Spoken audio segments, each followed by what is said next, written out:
Here we go.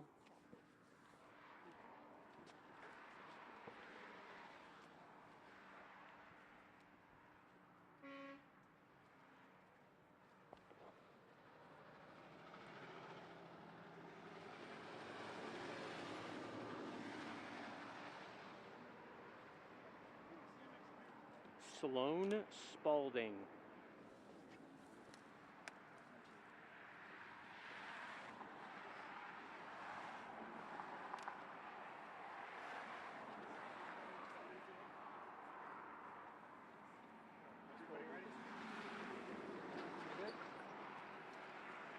Good morning, everyone. Mayor Spalding here from the City of New Albany.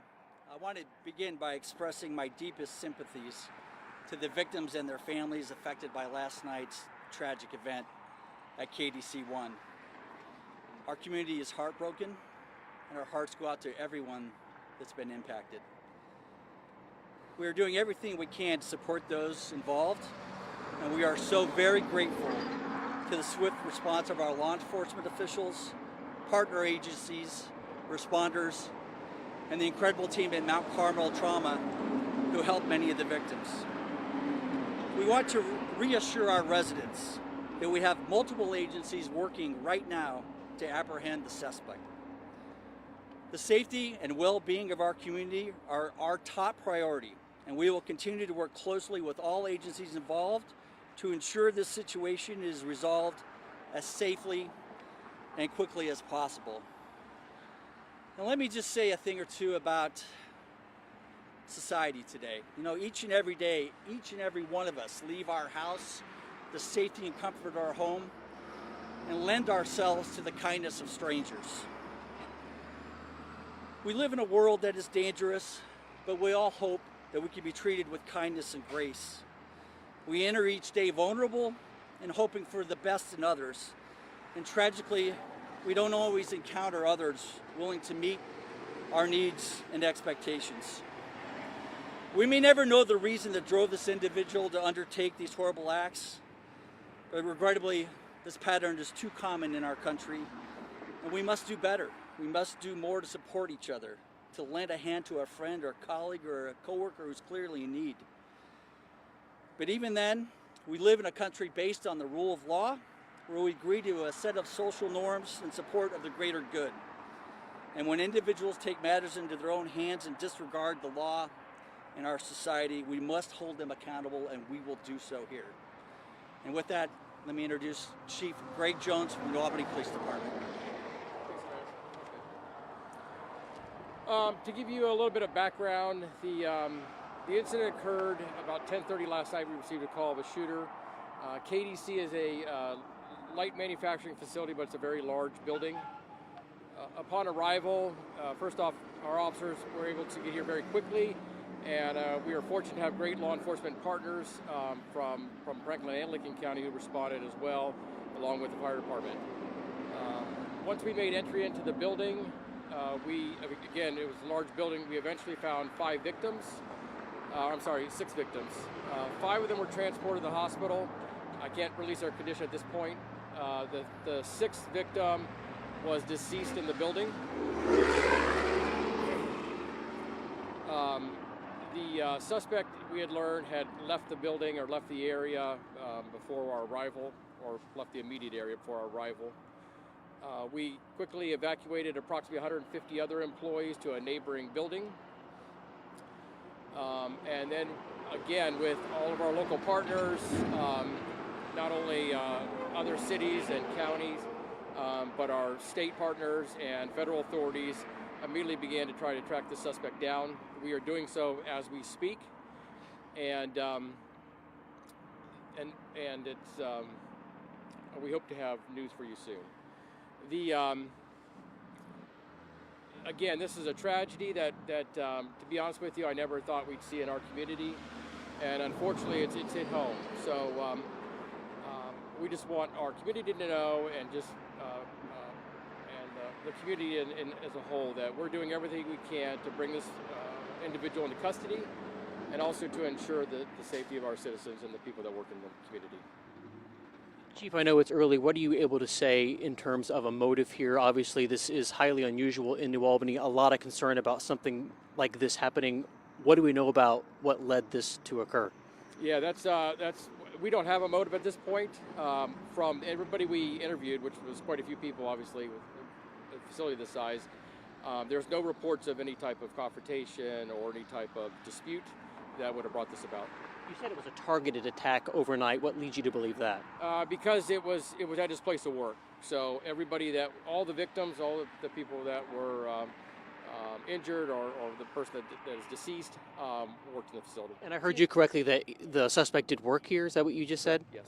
Do you know how long the suspect worked there? We do not know that. Do you know his exact position here? No. Is there any threat to the public at this hour? We don't believe so. Like I said, I think that the suspect has left the area. We have information that is taking us to certain addresses that we are working to check and try to find him. And another thing too is that there was a weapon recovered at the scene. And we only received reports of one weapon. And as far as you know, just the one shooter involved in the incident? Correct. And as you guys probably already know, when this originally happens, there's all kinds of reports that you receive. Originally, there was reported that there was two shooters. We were able to quickly determine that's not true. If the shooter sees the coverage, what's your message to him? To turn himself in. We have New Albany sits in 2 counties. We have municipal jurisdictions, both sheriff's departments. We have state officials, the U.S. Marshal Service, ATF, all working to check these locations where he might be and to bring him into custody. And I would recommend that he turns himself in. I think it's going to be a matter of time before he's brought into custody. Are know you you able to said say it's a if really the large- victims are local? No, I'm not able to say that. I'm not sure their address. We interviewed and we also ID'd all the people that work in the building that we evacuated. I can tell you that the person that is deceased is not local to New Albany. This is a large facility. I know it's early in the investigation, but can you give us any sort of sense of how this took place? Was he scheduled to be at work and it occurred then? Did he come into an area he not normally is in? What do we know about the circumstances? So he had been at work for some time when this occurred. We don't have any reports that there was any issue that he was in an area that he wasn't supposed to be, or he was in trouble in any way, or there was any conflict. We have not to say that there wasn't something, but after interviewing everybody we have and supervisors at the company, we don't have any reports of anything like that. Any victim update? What's that? Any victim update right now? Yeah, unfortunately, I can't give that to you right now. We can follow up and provide that soon. Can you provide any details on males, females, how many injured in regards to that? As far as the victims go, no, I don't have that at this point. Do you have any information about the security at this building? What type of measures there are? Do people have to scan in? Are there, metal detectors when people go in the building? I don't know the details that I can provide you. I know that we had to use key fobs and different ways of accessing different parts of the building. So I know there is a level of manual security, but I'm not sure of the details. What else are provide you able to tell any- us about the firearm in this case? What type of weapon was it? Can you tell us more? It was a handgun. I really can't go into it any further than that. And again, our partners at the federal government, ATF, has responded and are helping us track that firearm. Can you provide any updates on the suspect search? I know there were several scenes earlier today. Can you talk about that any further? As far as the suspects look, yeah. So we, we had addresses that we thought the suspect might be at, and that our officers and our partners went to those addresses, checked those addresses, obtained search warrants, and at the ones that we've checked so far, that we've not been able to find him. But right before we had this press briefing, we even received more information about some other addresses that we can check. Was Have there you talked- witnesses that saw him leave or camera footage that saw him leave? There's a lot of massive buildings here. Yeah, there is camera footage, and we know how he left the building. There's camera footage of quite a bit of his entrance and leaving the building. Have you talked to leadership here at all? What are they saying? Do they know anything about this suspect? They had a manager, actually a supervisor and a manager here, I can't at this point I can't release details of what they their characterization of him as an employee. But they did say that nobody here noticed any type of confrontation or anything that one might expect that triggered this. And this is in the early shift? What's that? This is the end of the shift or middle of the shift? No, this was he had been there for several hours. I'm not sure when his shift ended, but he had been there for several hours before this occurred. How are you doing, Chief? Good. You know, it's been a long night, but I'll tell you, it's not me. It's particularly having to break the news to a family member of the family that lost somebody last night, and to the staff who I'm sure is traumatized, and to all the police and fire staff that have been out here all night working on this. So, but they're doing a great job, and they're truly professionals. The staff at this facility, have they been allowed to go home, and what has been, how are they doing? Yeah, so the facility's closed. It's a crime scene. Right now it's a large facility, so it's going to take, I don't know, it could be like 12 hours before this scene is actually processed. We have BCI, and they brought out a tremendous amount of staff and resources. They'll process the scene. But the facility's closed, and it will be for some time. And as far as the employees go, I'm not sure how the company notified them not to come into work. Yeah, as I said, about 150 people were working in there, so I'm not sure how many they expected to come in the next shift. A question for the mayor. You both mentioned that this was a tragedy you never thought you would see in this community. How do you believe that the community will rally together during this time of struggle? Yeah, in New Albany, we're a very tight community, and everyone will bond together in a tragic situation like this. No one wants to have these types of mornings. And, I know an email went out to the school community this morning before students even got on the bus, talking about the situation, but also reaffirming that we're doing everything we can to make sure our community is safe. And I have a lot of faith in our community pulling together in this tragic situation. Do you plan on releasing any video footage from this area soon or suspect vehicle information? So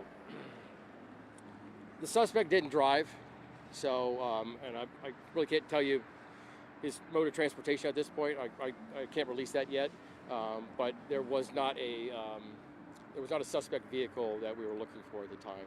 So we had a general description of a ride that he got, but the cameras, it wasn't of sufficient quality where we could get a plate, or if we can get things like a make and model off of. Any clothes, anything that people would be able to identify them by this morning? No, I can. There probably is, and I'm sure that we released it to other law enforcement agencies. I don't have that with me at this point, but we can check. So do you think that somebody helped him get away? I don't know that anybody knowingly. I don't think at this point, again, this is a fluid situation. We're only hours into this, so it's hard to say.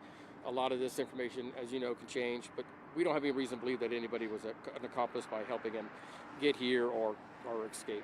So you're saying he may have done this, ended his shift like nothing happened, got in the car and left? Is that kind of what you're getting at here? Pretty much, yeah. I'm not sure how close to the end of his shift he was at, because I'm not sure what his shift was, but he had been here for several hours before this shooting happened. And he walked out casually, like nothing happened? I don't know if I can characterize they're going over a tremendous amount of video, so I don't know that I can characterize or remember exactly the manner in which he left.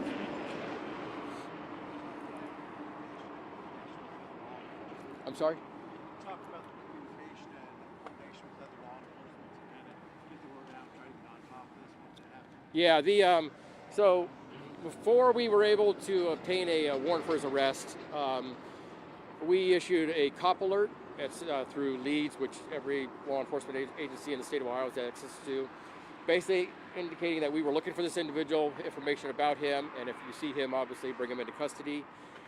But we're not taking not a passive way of handling this. We had several SWAT teams on the scene.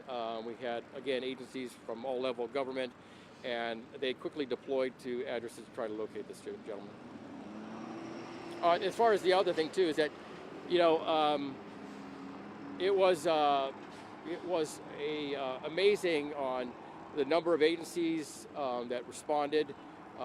Their level of professionalism, it really, and we were able to put all of them to work. It's obviously a very large scene, and again, they did a great job. Thank you both. Thank you, Thank you guys. Appreciate it.